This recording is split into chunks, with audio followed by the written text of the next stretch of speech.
Travis Wayne Goodsell. So last night I was able to get to bed at 8 o'clock so that I was able to wake up at 2 in the morning. And it's only 10:30. I've gotten so much done today. This is awesome. I need to keep that pattern going. I noticed my body was trying to keep me up into the night. And I wasn't sure if that would be a good idea. I mean, yeah, I can sleep all day. Up all night, sleep all day. But, yeah, I wasn't getting much done. Well, I was, sort of. It's tougher when I'm struggling with sleep, wanting to get to sleep and staying up to get things done. But anyway, I saw the episode of House where he is fed up with his psychologist. If you've not ever watched the show or you need a refresher, House was taking Vicodin and habitually abused it to the point where he decided to check himself in to the mental asylum, and he was detoxed, but when he wanted to leave, he was told he can leave anytime. He's not a prisoner like the other people were. But he was a prisoner because the psychologist told him that he would not get his medical license back unless he stayed and conformed and complied to their will for him. He needed to have a behavioral change as well. They disapproved of his behavior, and that's not what he went in for. It was for the drug addiction. And so he shouldn't have gone to an asylum. He should have gone to a rehab place, so that when he's finished with rehab, he can go right back to work.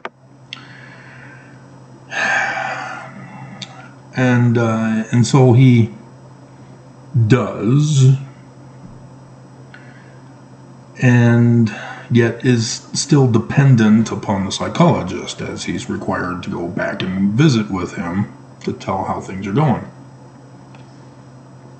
And he's forced to not be alone, has to stay with Wilson, and comedy problems ensue. Wilson is not a good person, and House is convinced he's a friend, but he's not a very good person. But anyway, I digress, because we got to get to the topic, and everybody's bored. That's the whole trick, guys. You have to listen to this part that leads into the video topic. And so if you don't like this part, get the hell out of here anyway. But yet, I still get Mormons who will put a thumbs down, who will put a hate comment and a death threat. Just stupid. But this is why. It's psychology that's done this to you. That's why it's important to listen to this part and just endure it. Because comedy problems will ensue. And so, in this episode that I just watched earlier, House comes to the realization that he is going to the psychologist and it's a waste of his time. It's not making him better, behaviorally wise. He's still lonely. The problems are not solved. And the psychologist could only respond with, well, these things take time. How many more seasons? Yeah, it's a trap.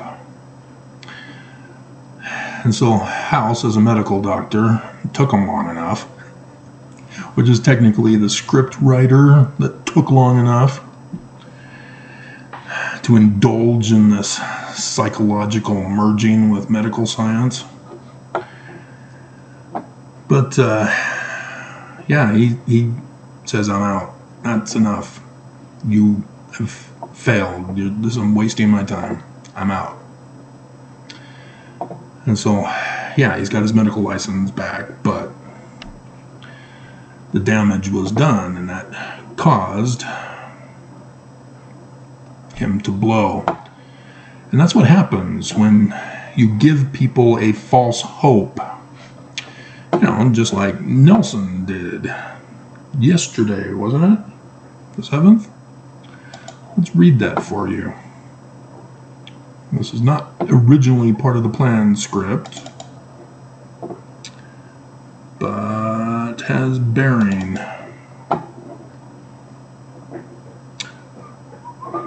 There it is.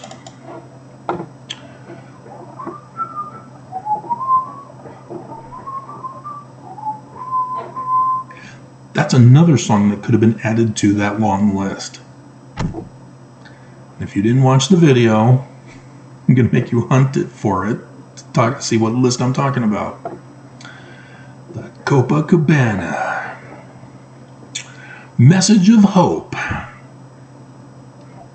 So many wonderful things are ahead.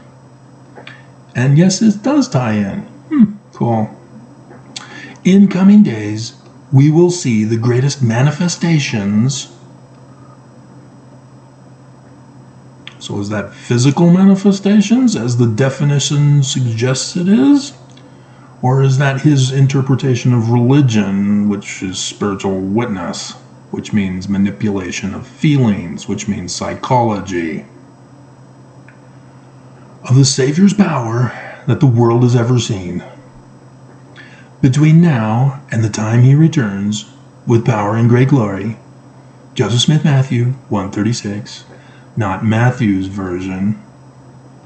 I did the video, I gave you a hint as to where this comes from anyway. I don't think I put the list in this video. Can't remember now. He will bestow countless privileges, blessings, and miracles upon the faithful. So if you break it down, he's very general. He's not being specific at all. Not just that he's not giving the day and the hour, which I did. And I get dumbass comments from Mormons about. But this is a behavioral trick. A psychological behavioral manipulation. Preying upon those who use feelings to guide their lives, rather than science with the 5 senses. Because the church is anti-science, despite Nelson being a medical doctor. The church has literally turned Utah into an anti-science state. Psychology dominates because the church is in control of psychology for the state of Utah. Family Services is tied directly to the University of Utah's psychological department and to Valley Behavioral Health, as they now call themselves. And thus likewise the Provo Asylum. And so the government, yeah, they're all about psychology. And so that's why there's a mental health court to bypass our rights and to put us through that one, similar to the drug court, to bypass our rights, to deny due process. But also the education. specifically at the church's schools, all of the scientific fields are being replaced with psychology. Not just my brother's sociology career or field.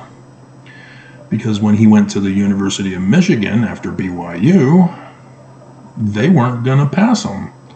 No PhD, no thesis approved, because he did not use science. BYU taught him psychology sociology, not scientific sociology. And so my brother had to pull the religion card to get his PhD. And I've gone over that scandal with you, as the church tried to use him, threaten his job, to come after me. But this is what they have to do when you deny science, is you have to commit crimes to justify what you do. And so the mental places here, but also the shelter. The state of Utah is convinced by psychologists that every single homeless person is mentally ill. That's why they're homeless. It's a fallacious argument to say that they're mentally ill just because they're homeless. There's quite a number of premises that are missing in order to lead to the conclusion. This is why psychology is a fake, a fraud, and a deadly one. Because then you get medical doctors who use psychology and says, why don't you go see a psychologist if you're injured? Because we're not going to treat you at our hospital because you're homeless. And so yes, the legal profession, overrun by psychology. The medical profession, they now do harm.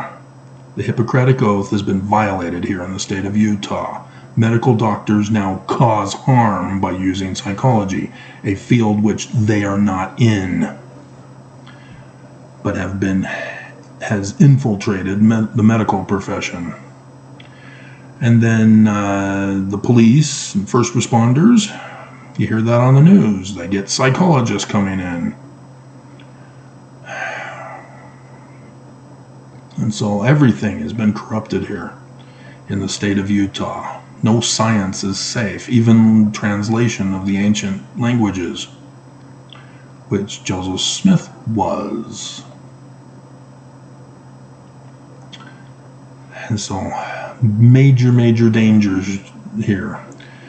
And so when you use psychology on a person, you give them false hope. You tell them to cope, but the problem never goes away. And this is what House got furious with his psychologist, is he coped. He learned to cope. He never took Vicodin to that point. And yet, there is no change in the problem in his life. And that's what the false hope was. That's what religion gives. That's what Nelson gives. It's a message of false hope. And religion is even more evil when they ask you for money to pay for the false hope. So, this concept of fallacy arguments of using a conclusion first from psychology and then making up the premises that lead to the conclusion. It's got wrong written all over it. And so the Book of Mormon. The Book of Mormon says it's in the learning of the Jews, language of the Egyptians. So why are the majority of Mormons? Well, because of the Church of Jesus Christ of Latter-day Saints. They're telling them to use Christian interpretation. And so you're unaware that Nelson, when he gets up at the pulpit of conference, is even going against Christian interpretation, creating other interpretations that are fitting his agenda. And you don't see it because you don't understand the scriptures. He's taking advantage of you because you did not go into anthropology of the ancient Middle East like I did. He is making you dumb and then victimizing you for having made you dumb. And you become weapons as you come and attack me when I warn you of the danger. And so when you use Christian interpretation on the Book of Mormon, Mormons and even ex-Mormons, even though ex-Mormons think it's false, but they still accept the premise that the Book of Mormon is literal history, just like Mormons do. It's just that ex-Mormons disapprove and Mormons approve. That's stupid. Both of you are wrong. It's the learning of the Jews. And so when you get to 3 Nephi chapter 11, you think it's literal history because the church says, Jesus is the answer for everything. It's literal history, literal Jesus. And so you read that Jesus comes from outer space. He's flying, literally defying the laws of gravity, the laws of physics, and comes down to the ancient Americans.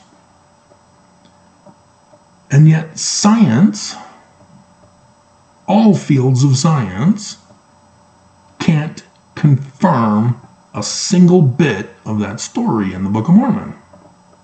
It's just wrong on all fronts of the physical manifestation of it.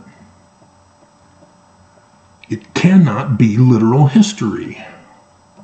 And thus, ex-Mormons say, well, yeah, because it's wrong. It's a fraud. It's a fake. Joseph wrote it. Watching Captain Kidd movies. No! Literal history. And so then you understand that Sidney Rigdon is the major author of the Book of Mormon. Literal history.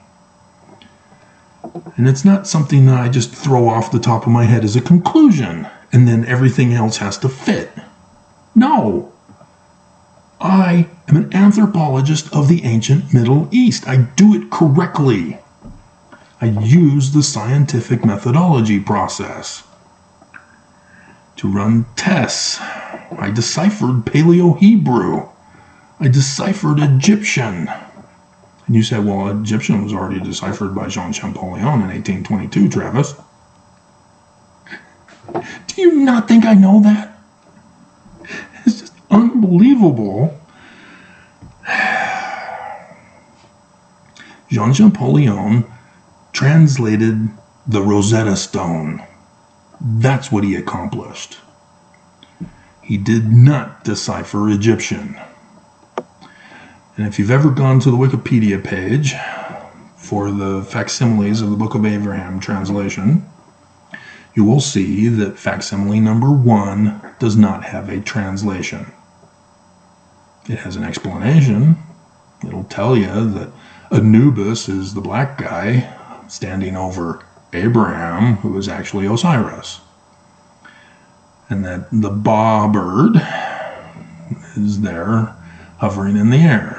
And that the original document was missing that little piece that is correctly theorized to have had a hawk or falcon. And the reason why I can say that is because Joseph Smith translated that facsimile.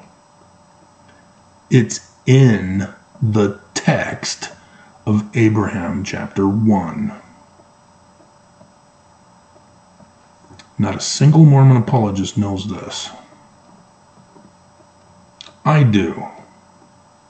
Because I'm also the one who discovered that, hey, this document originated from Kam Ombo in Egypt.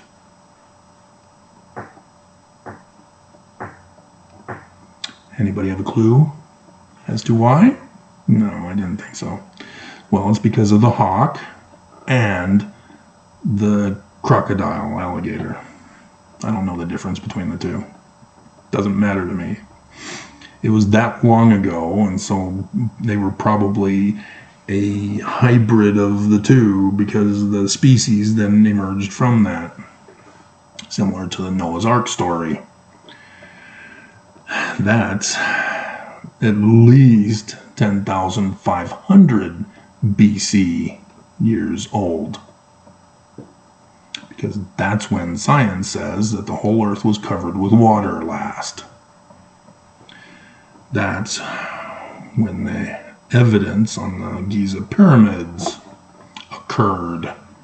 And there's other scientific processes to use to test. But yet, Egyptologists refused to go back further than 3,600 or so BCE. But Daniel Jackson said Khufu's name was wrong.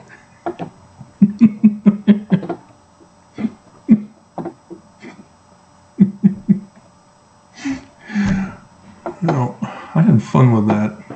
The video I did this morning, it took me 2 hours to make. It's only 7 minutes long. I have yet to see the disrespect I'm going to get for it. And so, continuing with the Book of Mormon, as literal history, you then get to 3 Nephi chapter 23. And you see that Jesus, the space alien, doesn't need a spaceship, doesn't need a spacesuit, is talking with Nephi, verse 7. And it came to pass, he said unto Nephi, bring forth the record which ye have kept. And so these are lost records that we're going to get in the millennium.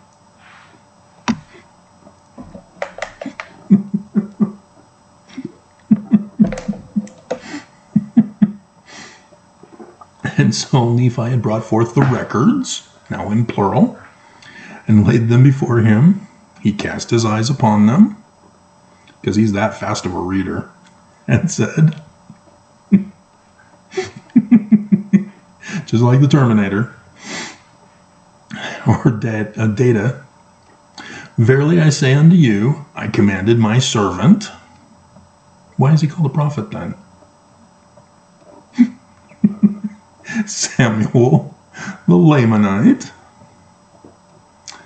that he should testify unto this people that at the day that the Father should glorify his name in me, that there were many saints who should arise from the dead and would appear unto many and should minister unto them. And he said, was it not so? And his disciples answered him, not Nephi, and said, yea, Lord, Samuel did prophesy according to thy words, and they were all fulfilled. He was just asking about the dead part. And Jesus said unto him, how be it that ye have not written this thing? And so they had remembered, and Jesus then commands that it should be written, and thus we have it previously in the Book of Mormon, in Helaman, with the additional information, rather than just the dead part. And so, the special thing about the learning of the Jews is that, one, it's not literal history. Two, the names are specifically chosen. And so, yes, there are a few ex-Mormons who are aware that Charles Anton had published a republication, another edition of a listing of ancient names. And a lot of them happen to coincide within the Book of Mormon. Yeah, well, no duh. But Nephi, where do we find that?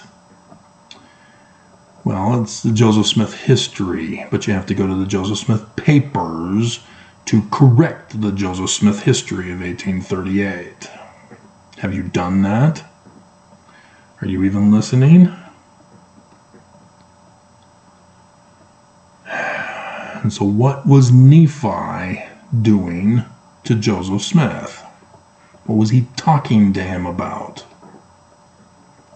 Because Joseph Smith purposely used Nephi in his visionary accounts in the learning of the Jews to teach you.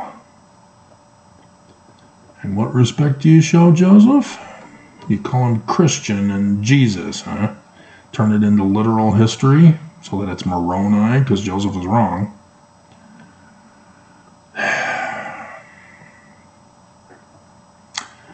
And so, my servant Samuel. Well, probably we should do Jesus first. Jesus is a Greek form of the Hebrew Joshua, not Jehovah. Joshua. There are different names. Elijah, Jesus, Joshua, Jehovah. They all contain the root Yah. And if you've heard, and don't even bother, I already know. You see, Travis, Jehovah is the full name of Yah. No, it's not. No. You didn't watch the video where I went over I am that I am, which is wrong. It's not that either.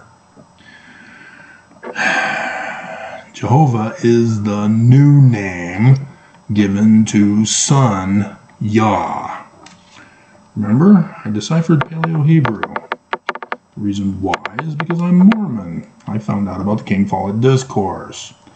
Everybody says Joseph is wrong.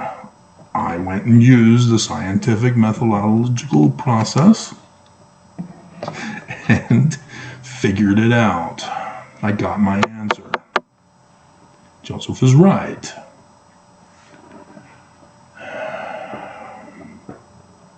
And so I've now corrected the errors of religious biased biblical scholars and Hebraists.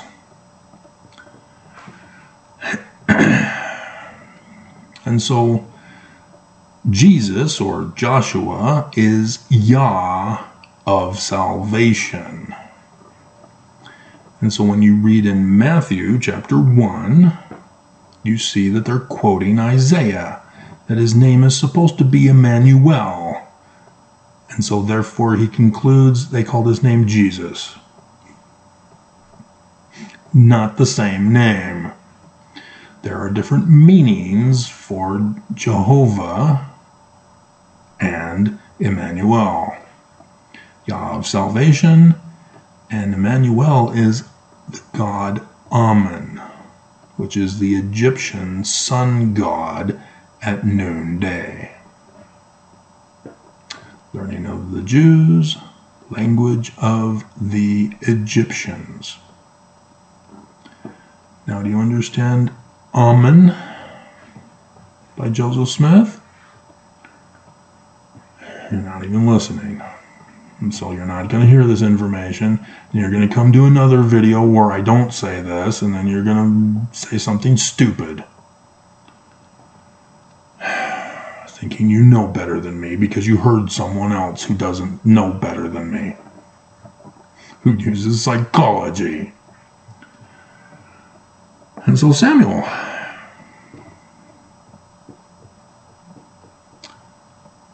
is name of God in Paleo-Hebrew, because biblical Hebrew added in vowel points and fixed the translation to one and only one translation. And so you got to remove the vowels. It's Shem El, God of the name. What name? Well, Jesus, obviously. No, Emmanuel. Because Sam, or Shem, is the son of Noah. And the Noah Ark story comes from the Egyptian Ogdod story, where guess who makes an appearance as one of the sons? Shem. Amen. So, yeah. But again, you didn't go into that field, did you? So you just got exclusive information just for me, yet again, and you're not even listening. And so what you see here in the learning of the Jews is Yah of salvation coming to Nephi, whom Joseph Smith describes as, wait for it, the sun at noonday, Emmanuel. So Yah, the Hebrew God, which is Emmanuel, because Matthew says Jesus is Emmanuel. You're supposed to replace Jesus with Emmanuel, even though Jesus replaced Emmanuel. Comes to Emmanuel and says, where are the records of Emmanuel, the name of God? See what they did here? But you took it as literal history.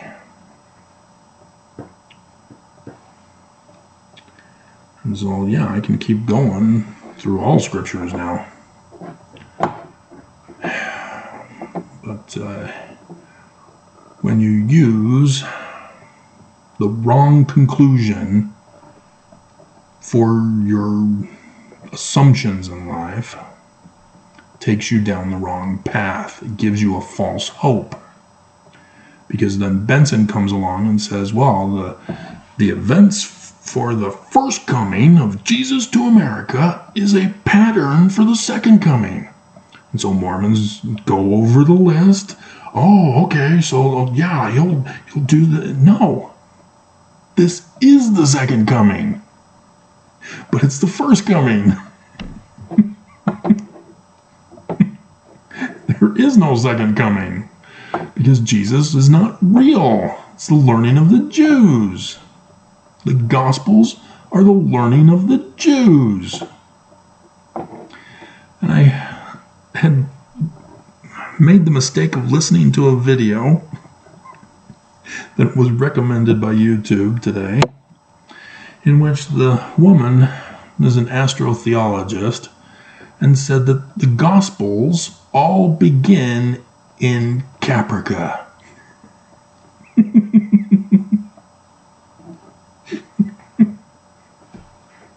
She's doing the same stunt. She has a conclusion. Everything, therefore, must fit her conclusion, or she dismisses it.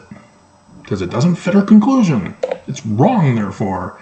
She doesn't explain how the parts that she dismisses is to be dismissed. You can't just dismiss it. You have to explain it. That's the whole thing about anomalies and developing a theory. You have to explain the anomaly. There are patterns, as I went over with you with Jesus, Nephi, and Samuel. But what about the anomalies? And so if you start with the end in mind to correct the premises, you're going to be wrong.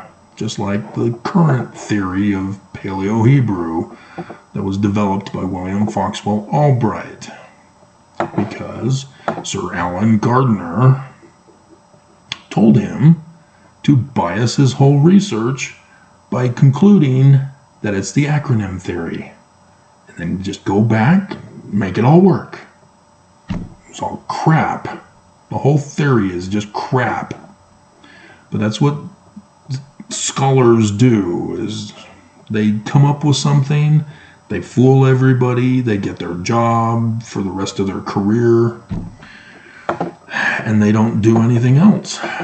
And everybody else continues on with their fallacy argument.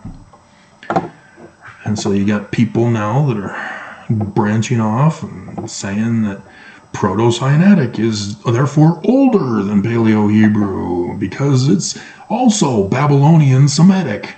But in hieroglyphs rather than hieratic, yeah, the linear script form. I want to bang my head. But again, it's just everybody is doing this. When you use psychology, fallacy arguments, everything gets screwed up. I mean, just look at Christianity. Constantine says everything's now Jesus.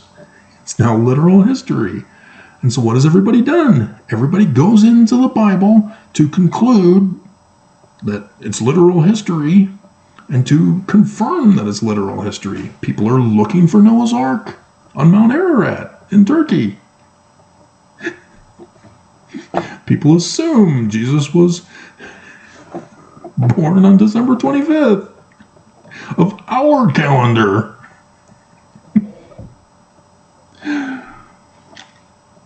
And that Revelation 12 and 19, to tie it into 3rd Nephi 11, are not prophecies, are not star dates according to science. And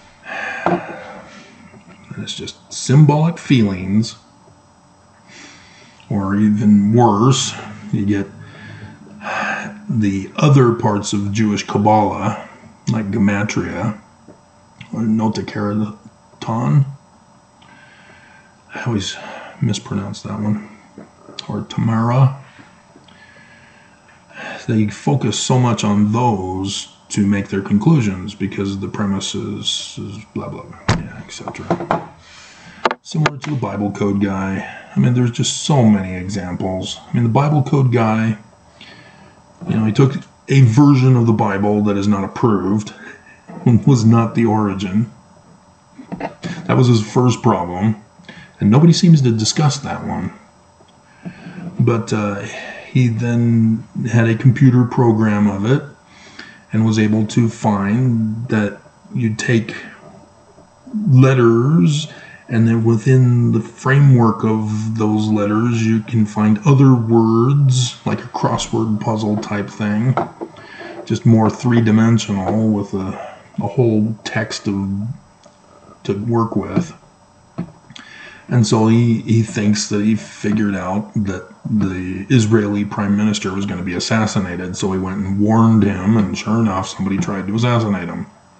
Therefore, his Book of Mormon code is real, or Bible code is real. There's somebody who did a Book of Mormon code.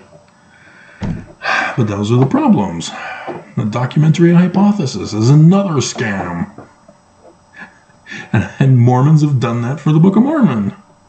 The documentary hypothesis in the Book of Mormon. Oh, dear God. Not a single person